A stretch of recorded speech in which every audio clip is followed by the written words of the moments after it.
హైదరాబాద్ మీర్ చౌక్ లో భారీ అగ్ని ప్రమాదం జరిగింది. ఏసీ కంప్రెసర్ పేలిన ఘటనలో ఒక్కసారిగా మంటలు ఎగిసిపడ్డాయి. ఈ ప్రమాదంలో 17 మంది చనిపోయారు. మృతులు 8 మంది చిన్నారులున్నారు. చార్మినార్కు సమీపంలోని గుల్జార్ హౌస్లో భవనం మొదటి అంతస్తులో మంటలు చెలరేగాయి. ఘటనా స్థలానికి అగ్నిమాపక సిబ్బంది, డిఆర్ఎఫ్, జీహెచ్ఎంసీ పోలీస్ సిబ్బంది చేరుకుని సహాయక చర్యలు చేపట్టారు. ప్రమాదం జరిగిన భవనంలో కింద 3 షాపులు, పైన షాపుకు సంబంధించిన 2 కుటుంబాలు నివాసం ఉంటున్నాయి. ఆ భవనం మొదటి అంతస్తులోకి వెళ్లడానికి కింద చిన్న దారి మాత్రమే ఉంది. వేసవి సెలవులు కావడంతో బంధువులంతా వచ్చారని చెబుతున్నారు బాధిత కుటుంబ సభ్యులు. వారితో పాటు అక్కడ పనిచేస్తున్న కార్మికులు కూడా భవనంలో ఉన్నారు. భవనం దగ్గరకు చేరుకున్న ఫైర్ సిబ్బంది కూడా పైకి వెళ్ళడానికి చాలా ఇబ్బందులు పడ్డారు.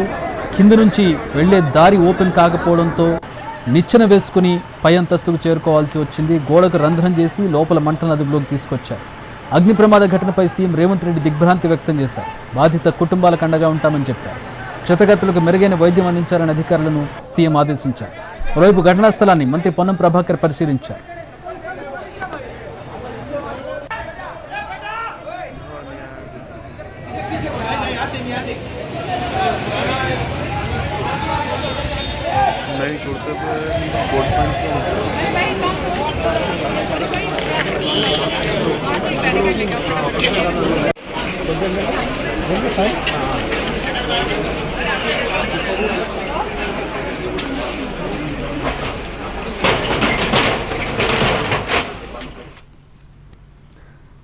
చార్మినార్ దగ్గర అగ్ని ప్రమాద ఘటన తనను బాధించిందన్నారు ప్రధాని మోదీ. మృతులకు 2 లక్షల ఎక్స్గ్రేషియా ప్రకటించారు. ప్రమాదం చెప్పిరాదన్నారు మంత్రి పొన్నం ప్రభాకర్. అందువల్ల స్కూళ్ల దగ్గర నుంచి షాపింగ్ కాంప్లెక్స్ల వరకు ఫైర్ సేఫ్టీ పరికరాలు అమర్చుకోవాలన్నారు. దీనిపై ప్రభుత్వం స్పెషల్ డ్రైవ్ నిర్వహిస్తుందన్నారు పొన్నం.